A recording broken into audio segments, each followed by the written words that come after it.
Salut, c'est David Amsalem, cofondateur de Florida Invest et bienvenue dans ce nouvel épisode du débrief. Nous sommes heureux de vous retrouver avec Eric aujourd'hui pour plonger au cœur de notre dernier projet de Crespi Boulevard à Miami Beach.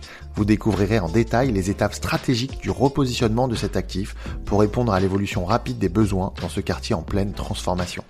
Nous vous expliquerons nos décisions, nos défis et surtout nos perspectives pour maximiser la valeur de cet investissement. Nous discutons également des grandes tendances macroéconomiques, l'élection de Trump comme 47e président des États-Unis et les récentes baisses de taux par la Fed. Deux événements majeurs qui redessinent le paysage économique et qui enthousiasment les acteurs de l'immobilier, surtout ici en Floride, épicentre des flux migratoires et des relocalisations d'entreprises pour le meilleur, mais aussi pour le pire. C'est parti.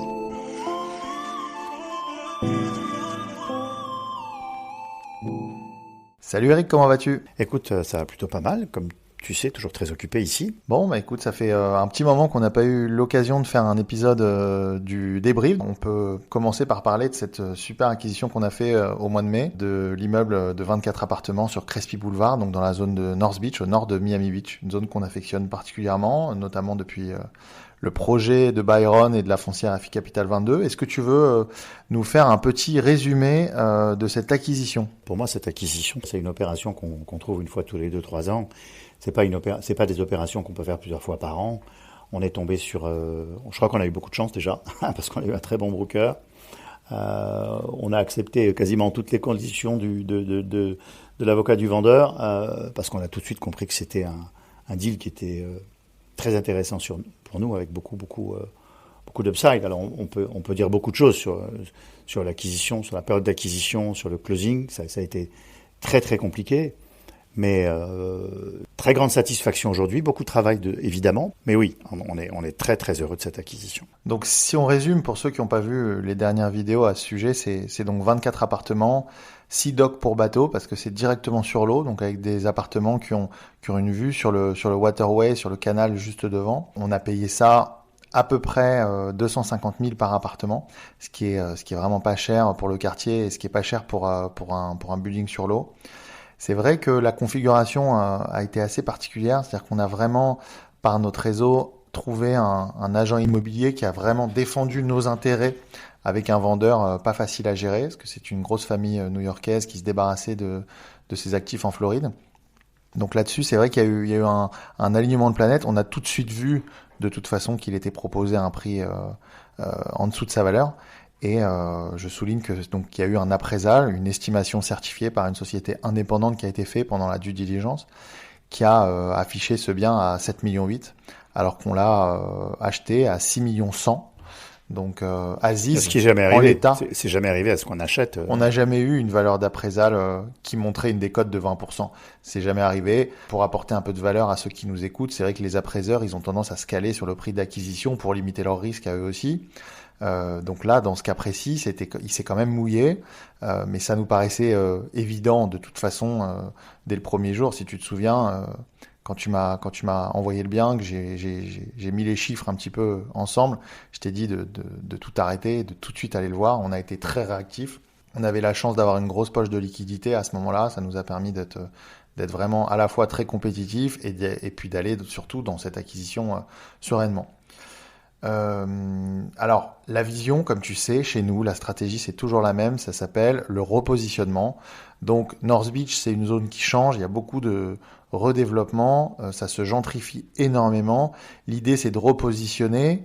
Repositionner, ça veut dire attirer cette nouvelle population qui a plus de budget, qui est prête à payer plus cher pour avoir des prestations supérieures. Est-ce que tu peux nous parler un peu du repositionnement qui est prévu dans cet actif, notamment via les travaux et des équipements particuliers? On repositionne complètement toutes les unités, puisque sur les 21 unités qui étaient totalement rénovées, on va réinstaller lave-linge, sèche-linge, lave-vaisselle pour aller chercher une clientèle prêt à payer $300, $400 de plus pour avoir un full service dans son appartement. On envisage de transformer, comme tu le sais, la laundry room, donc les machines qui sont à usage, je dirais, semi-public dans l'immeuble,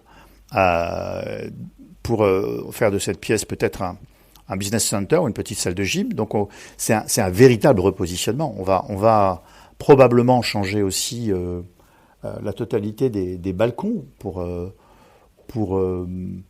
mettre un aspect complètement neuf et rénové à cette, je dirais multifamily, mais c'est plus multifamily, c'est cet immeuble d'appartement. Le seawall a déjà été commandé, les travaux vont commencer probablement. On a eu l'approval d'ailleurs de l'environnemental, ça a été compliqué, mais on a été approuvé.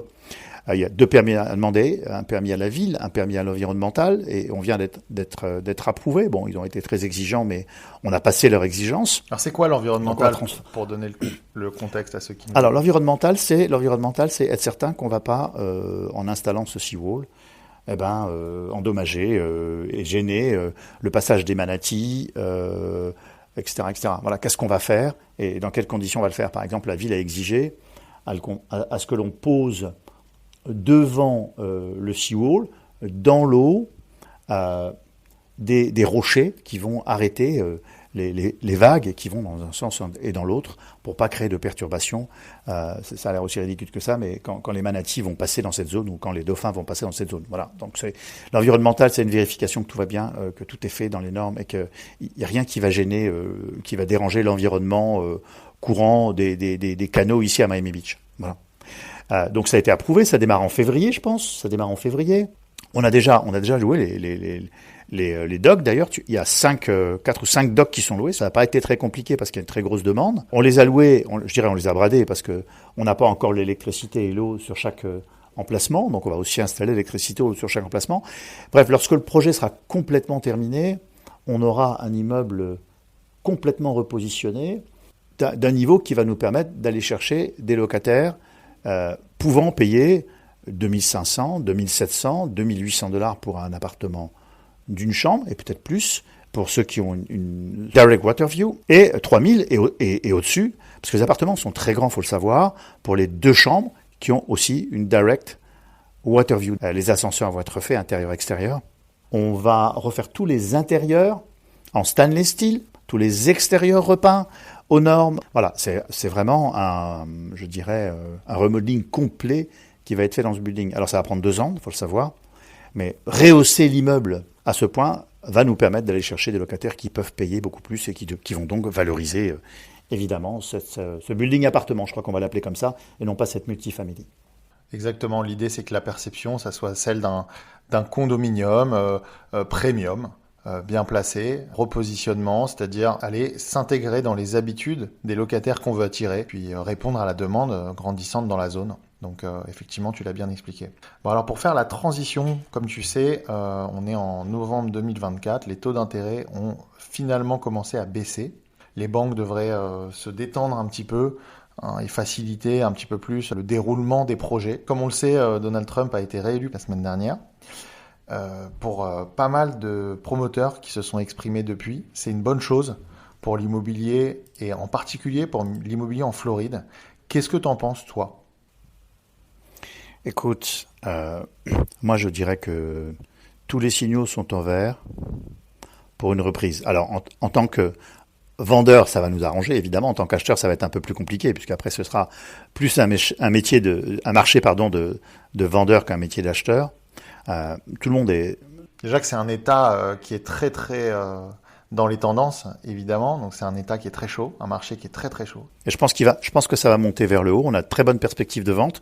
C'est très bien parce qu'en fait, on n'avait pas l'intention de vendre l'année dernière. Alors, on n'a pas l'intention de vendre aujourd'hui. En tout cas, dans l'immobilier, tout le monde est optimiste. Tout le monde pense que l'économie va redémarrer, que les taux vont continuer à baisser et que les prix vont continuer à monter, vont repartir à la hausse. Honnêtement, à chaque fois que je viens, je suis bluffé déjà par les embouteillages qu'il n'y avait pas avant. C'est-à-dire que les infrastructures, elles permettent même plus de répondre à la population, notamment sur les autoroutes. C'est impressionnant le nombre de sociétés qui se relocalisent. Les bureaux sont pleins, les restaurants sont pleins.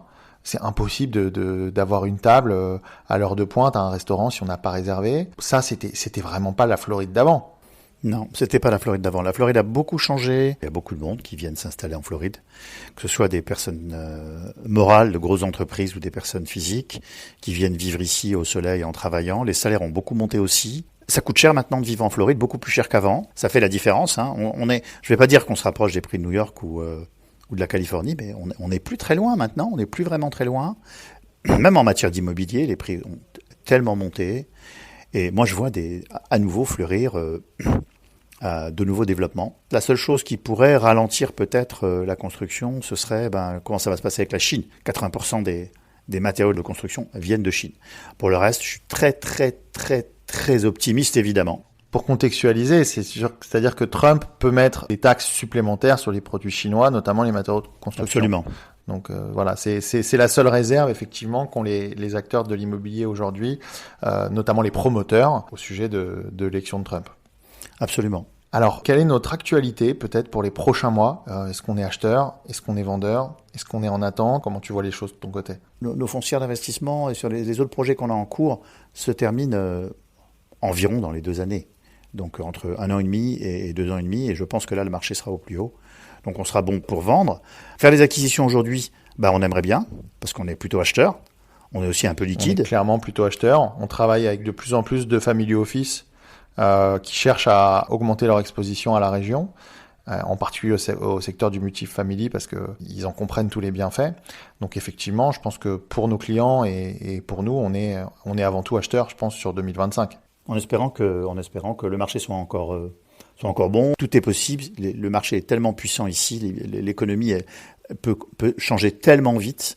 Mais voilà. Mais on pense qu'on sera bon et qu'on pourra faire probablement plusieurs acquisitions ici en Floride dans les 12 mois qui viennent. Écoute, merci Eric. Je t'en prie David, c'est toujours un plaisir. Et à bientôt pour un prochain épisode. J'espère que ce nouvel épisode du débrief vous a plu. Si vous avez des questions, n'hésitez pas à les poser en commentaire et je vous dis à très bientôt pour un prochain épisode.